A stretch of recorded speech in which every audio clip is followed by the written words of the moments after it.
many people have an understanding or a sense for the dramatic changes in oil and gas markets over the last 5 to 10 years. It's unprecedented change. It's unexpected. Suddenly the United States is producing at levels we haven't seen in years. And people for many years have thought oil has a lot to do with national security. Our national security policy might be driven by oil interests in a way that other interests around the world, oil might dominate our national security discussions. And so they've been hungering or thinking about, well, something dramatic has happened in the oil industry and in the gas industry. Doesn't that mean something hugely has changed about national security? And there have been a number of authors, pundits, who've written in relatively hazy ways about this, where people have just sort of said, oh, it must be that there's something important for national security. But I, at least, have not been comfortable that people have figured out what would be the implication or be the big change for national security. So this project really set out to try to be very systematic and go through clear mechanisms that might provide the link, the glue that would connect oil and gas production to national security, and to find out if oil and gas production have changed, should the American consideration of national security change as well. And just to give you a little hint where we might be going, the answer is that we didn't find a lot of close connections between oil and gas and national security. Sort of the real connections are actually much weaker than people tend to believe. And so the result is there's been a tremendous change in the economics of oil and gas and the prospects for making money in oil and gas in the United States and around the world. And that's really important. But we really should not confuse the economic issue of some people are getting rich, and maybe that's good for American power. Since it's us who's getting rich, that sounds pretty good, right? But don't confuse that with a national security issue that really needs to change the way we think about the world. So just to quickly review the shale revolution itself, at this point, this kind of baseline material is quite well known. I don't want to go too far into the technical discussion of the oil market discussion of hydraulic fracturing and horizontal drilling and in some cases deep water offshore. But US domestic production has unexpectedly gone through the roof in the last 6 years. I mean, this is an incredibly dramatic graph, right? So you just see there's a huge revolution. And it's hard to think back almost now that, 2005, 2006, there was a real flurry of fear about peak oil in the United States, that, the world was going to run out. Now you see this, and people don't talk about peak oil the same way they used to anymore. It's just a huge change. And this huge change has been focused on the United States. And it's important to remember the fundamental thing that may be related to national security to the extent that prosperity is related to national security. The fundamental thing about oil and gas, about this, is that we're getting richer. We're getting prosperous in the United States. Maybe we haven't had the economic recovery that we hoped, but this is doing its part. Like, it's making a contribution, right? It's doing the best it can. So from that perspective, the shale revolution is unequivocally good for the United States anyway. Another effect of this, of course, is that as the US produces more, we import less, right? So we still import, we produce more, but we consume a lot. And in fact, even the rosiest projections of how much we could produce through the shale revolution don't suggest that we're going to become a net exporter of oil, or that we won't still import. So the United States is still going to import some, but we import less. And that, of course, helps us with the trade deficit, helps us with who we transfer American dollars to in international markets because of where we buy around the world.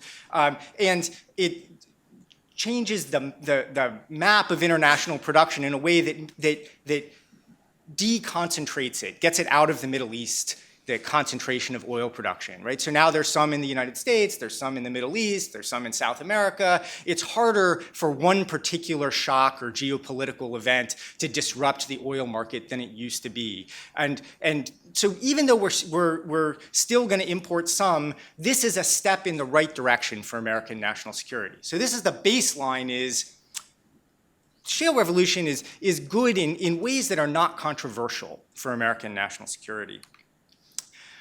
But it's easy to exaggerate. So even as we reduce our imports from the rest of the world, it doesn't divorce us from the global market for oil, right? We are still tied to the global market price. So on that economic side that I was talking about, where this is a benefit for the US economy because we're getting richer, it's because we are now paying less to buy oil at the global market price, which, by the way, in the last 8 months has come down quite a lot, maybe in part because of our US shale revolution, right? But everybody puts oil into the same global market, no matter who's producing or where they're producing, and takes oil out. In fact, most countries that are active in the global market, which might be described as the global bathtub, like many people have a spigot where they're putting a little oil into the global bathtub, and many people have a little drain, which they're taking oil out of the global bathtub into their country, and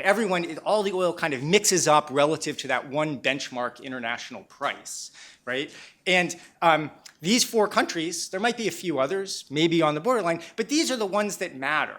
Every other country that is producing or taking out has a relatively small spigot or drain. It's just kind of lost in the mix of the global bathtub. Who's putting in, who's taking out, and if one person puts a little bit less in, other people have an opportunity to ramp up, and they kind of maintain the global price. There's adjustment through that international energy market that means that through that global market and the natural adjustment of supply and demand in the market, specific shocks in specific countries that change who's producing oil or how much they're producing matter much less for US national security or for the US economy even than they otherwise would. And that's, in fact, I'll just advertise again a little bit, Chris mentioned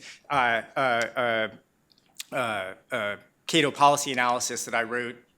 Actually, I'm not sure he did mention it. He mentioned it downstairs that I wrote 8 or 9 years ago. That's basically about this argument, about the implications of the global bathtub for energy security in the United States. The market protects us from most possible geopolitical shocks, right? Just because somebody else, if one person produces less, somebody else is producing more, and we still pay the same price. Right? So the global bathtub really solves most of the problems of price in the international oil market. And so price is not what we're going to talk about. That's the economic issue.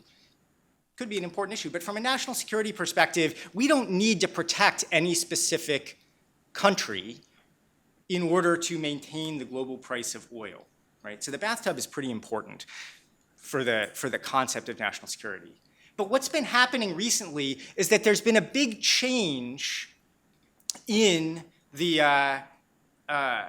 what's going on in the bathtub, in the way the bathtub mixes up all that oil into one market. So different countries are exporting more. Some countries are importing or exporting less.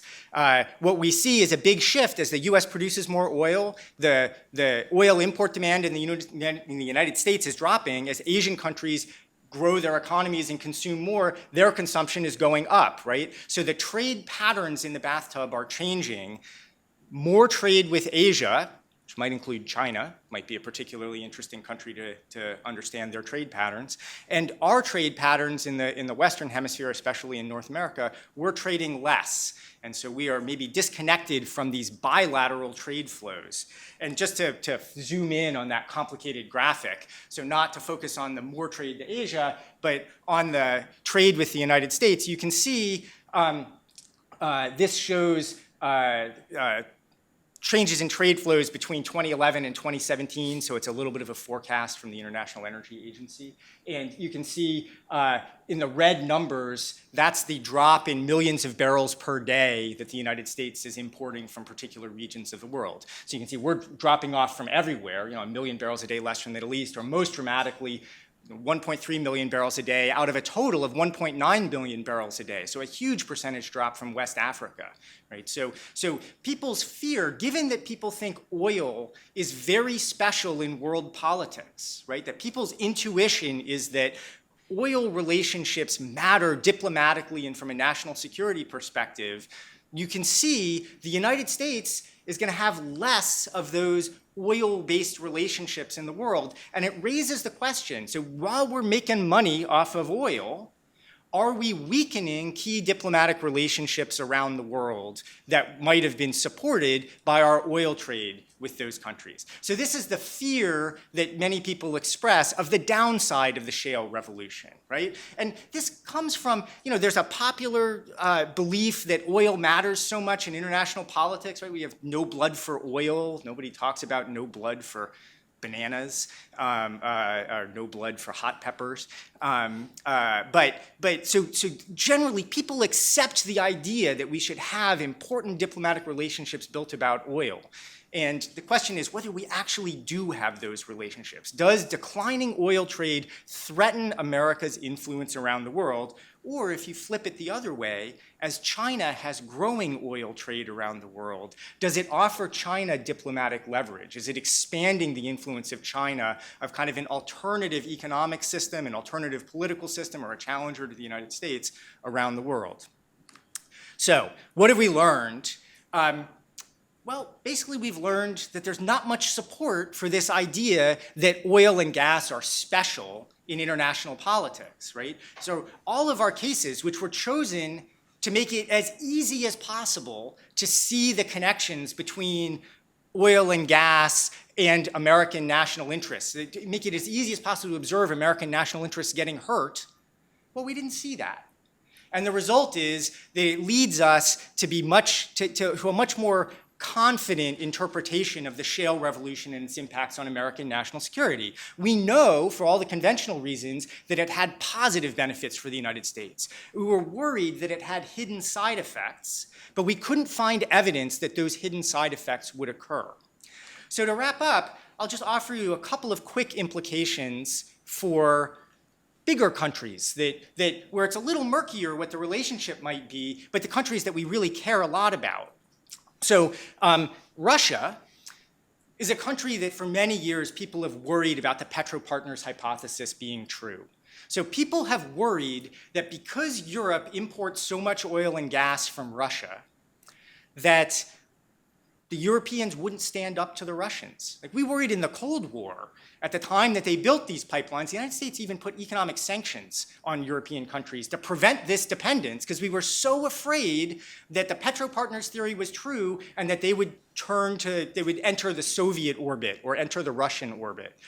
But it turns out that in all the other countries, the Petro-partnership is often overwhelmed by other factors, and we would anticipate, as we have seen thus far, that Europe would make its decisions about foreign policy on reasons that don't have to do with these underlying oil and gas economic interests, right? They kind of sometimes stand up and sometimes don't stand up to the Russians, but it's based on other factors. It's not based on oil and gas.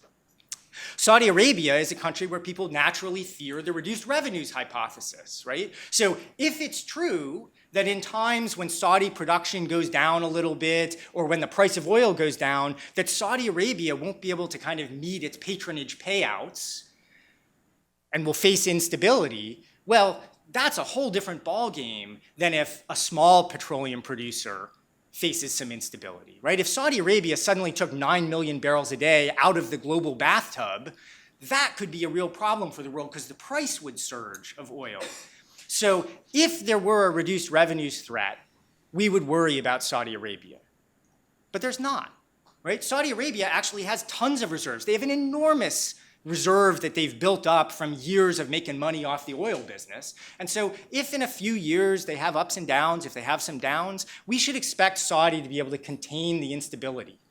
Similarly, we might fear Saudi Arabia, especially think they're prone to this violence because of things like the Arab Spring. We've seen countries in that region blow up, right? But it's actually the Saudi security services that kind of help quell the unrest. Now, as kind of a libertarian guy, I'm not a big fan necessarily of quelling democratic transitions, right? So I'm uncomfortable with what happened in Bahrain. But I still don't want Saudi Arabia to disintegrate. And I am somewhat grateful that Saudi doesn't seem to be a candidate. The last implication I'll offer you guys is with respect to China, right? Because I sort of started saying part of the fear is that as the US trades less, China trades more. Doesn't that give China inroads into building an empire around the world, an empire of diplomatic ties? And the answer is, well, it's probably a misplaced fear, because the Petro-partners theory doesn't seem to be true. Many countries can trade with China just as they can trade with the United States, and they'll make their decisions on who they want to have a good diplomatic or military relationship with based on their decisions about their diplomatic and military strategy. They're not tied to the oil trade. It's not a strong factor that forces them to enter the Chinese orbit. Now, the last thing is, of course, it's possible that the shale revolution technologies will diffuse around the world. Other countries may get the benefit of this over time. That leads to a different kind of national security analysis, but China, of course, is one of the key countries that people think. They have shale reserves. What if they could exploit those reserves and increase their production? And you see, China imports a ton of oil. They import a ton of oil and gas, actually, across the ocean. And of course, the US military, the US Navy, owns the ocean. And so it makes the Chinese worried that the US has leverage against China. And so what happens if China produces more shale? Well, I think the real answer depends what you think is going on, what China is about, right? So if China is an aggressive country, they're just inherently aggressive and they get more wealth because they produce shale oil and gas, well, maybe they could be more aggressive. It's not because of the shale, it's the fact that they're an aggressive country and they have more resources, right? So maybe you would want to prevent them from getting access to this technology, right? That could be one strategy for the United States.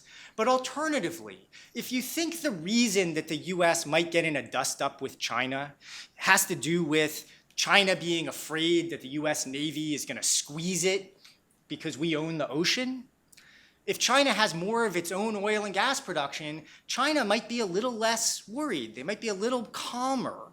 They might invest a little less in military capability and naval capability that feels like it threatens the United States, right? So it could be that the shale revolution in China would lead to less tension between the US and China. And if you have that view of China, that China is basically a country looking to get along, that's worried, well, then the shale revolution is a positive effect. But again, the key is not shale revolution causes US national security. It's how you feel about China causes US national security. And the shale revolution is sort of a tangential enabling factor. So the overall takeaway from this is shale revolution makes the United States stronger, gives us wealth, and in general, in diplomatic and military terms, oil is not that important a factor in international affairs.